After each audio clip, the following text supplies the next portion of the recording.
24x7 news Bengal আপনারা দেখছেন 23 December. এই মুহূর্তে আমি রয়েছি কলকাতার জ্ঞান মঞ্চ, যেখানে নৃত্যশিল্পী কোহিনূর সেন বরাটের পরিচালনায় এখানে অনুষ্ঠিত হচ্ছে দ্রোহী। আসুন দেখে নিন তারই কিছু মুহূর্ত।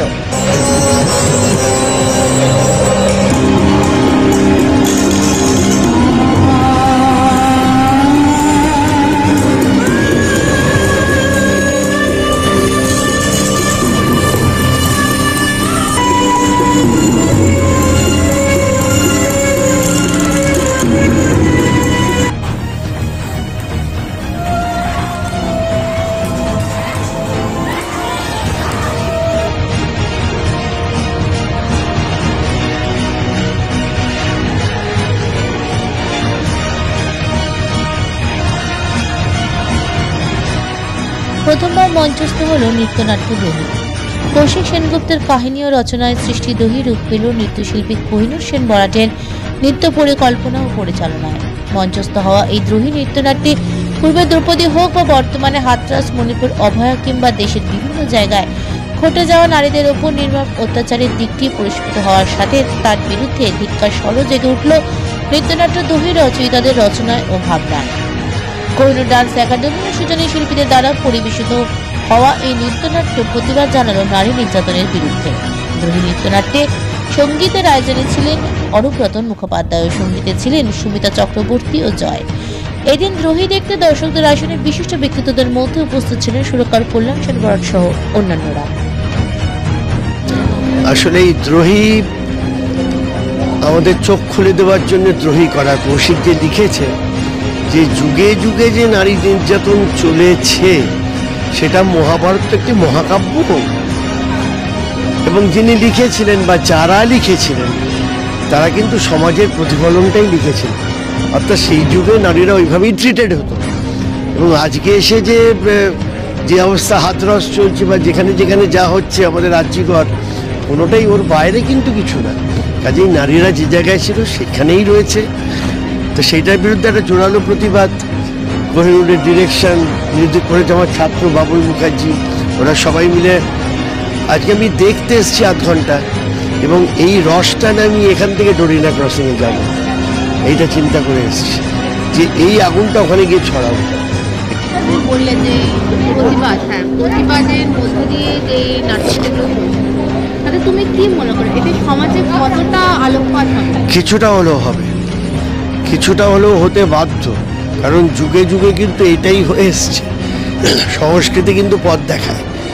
এবারে এখানে যদি আজকে 500 লোক দেখতে আসে, যদি 50 জন লোকও মানে অনুভূতি এই জায়গায় নিয়ে যেতে পারি, আমরা আমাদের অনুষ্ঠানের মাধ্যমে তাদের অনুভূতিটাকে জাগ্রত করতে পারি যে না, এর বিরুদ্ধে প্রতিবাদ করা দরকার, তাহলেই আমরা সাকসেসফুল। এই কাজটা করতেই হবে আমাদের। প্রথমেই কোহিনূর সেন বরাটের যে ডান্স একাডেমি পক্ষ থেকে আপনাদের সবাইকে স্বাগত জানাচ্ছি। আমরা বিশ্বাস করি যে যে পরিস্থিতির মধ্য দিয়ে আমরা আছি, বিশেষ করে যে আহত সময়ের মধ্যে দাঁড়িয়ে আছি, সেখানে দাঁড়িয়ে শিল্প শুধু বিনোদন নয়, শিল্প যদি মানুষের চেতনাকে সমৃদ্ধ না করে, সেই শিল্প কখনো চিরশাশ্বত বা চিরকালীন হয় না। সেই দিক দিয়ে এবং আমাদের মহাভারত বা মহাকাব্য, সে মহাকাব্যকে আমি আজকের এই ভারতবর্ষকে সামনে নিয়ে এসে দাঁড় করিয়েছি, এবং এটাও সত্যি। এবং আমি ব্যক্তিগতভাবে বিশ্বাস করি, যেহেতু দ্রোহী আমার ভাবনা এবং আমার লেখা, সেখানে আমি বারবার বলতে চেয়েছি যে মহাভারতের সব চরিত্রগুলো কাল্পনিক, কিন্তু যদি আজকের সমাজ ব্যবস্থার সাথে সাথে যদি এই কাল্পনিক চরিত্রগুলো যদি একটু বাগ্ময় হয়, তাদের নতুন কথা বলার ভাষা তৈরি হয়, তাহলে সেটা সার্থক হয়। সেই দিক দিয়ে আমাদের দ্রোহী সমকালীন, এবং সত্যি কথা বলতে কোহিনূর সেন বরাট যে কাজটি করেছেন, যে নৃত্য পরিচালনাটা করেছেন, সব মিলে একটা অন্যরকম প্রযোজনা হবে বলে এটা আমরা আশা করছি।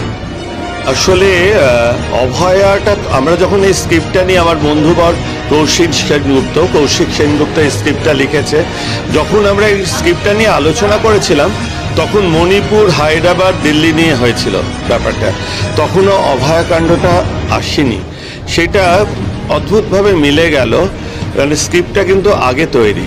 মানে অভয়ার জন্যে এটা তৈরি না, আগেই তৈরি ছিল। কেননা নারী নির্যাতন তো শুধু অভয়া দিয়ে না, সেই দ্রৌপদী তারও আগে থেকে নারী নির্যাতন, এবং ইদানিং প্রত্যেকটা সারা ভারতবর্ষ জুড়ে এই যে অনাচার, এই নারীদের প্রতি যে অত্যাচার, এবং সেই নিয়েই আমার একটা অনেকদিন ধরেই করার কথা ছিল। এবং অভয়া তো আরও বেশিভাবে নাড়িয়ে নিয়ে গেল জীবনবোধকে, একটা অন্যভাবে একটা চেতনার উন্মেষ হলো, এবং মনে হলো এবারে করতে হবেই এটা, আর চুপ করে থাকা যাচ্ছে না। এবং আমাদের শিল্পীদের প্রতিবাদ তো মঞ্চে, এবং তাই যে সমস্ত ধর্ষিতা নারী তাদের হয়ে আজকে আমাদের প্রতিবাদ জানিয়েছি দ্রোহীর মাধ্যমে। নমস্কার, আমার নাম কবির সেন বরাট। এই দ্রোহীর যে চিন্তাভাবনা, এর আঁতরঘর থেকেই আমি এর সঙ্গে জড়িত আছি। কৌশিক সেনগুপ্ত এটি রচনা করেছে, আমার ভাই কোহিনূর কোরিওগ্রাফ করেছে। অসাধারণ একটি প্রযোজনা এবং অবশ্যই সমসাময়িক। এই প্রেক্ষিতে দাঁড়িয়ে মানে মহাভারতের দ্রৌপদীর সঙ্গে আজকের অভয়ার যে মিলিয়ে দেওয়া, মণিপুরের দ্রৌপদী, সব যে মিলেমিশে একাকার। প্রথম কথা এবং শেষ কথা, নারীর নির্যাতন এবং তার বিরুদ্ধে প্রতিবাদ এই দ্রোহীর মূল উপজীব্য।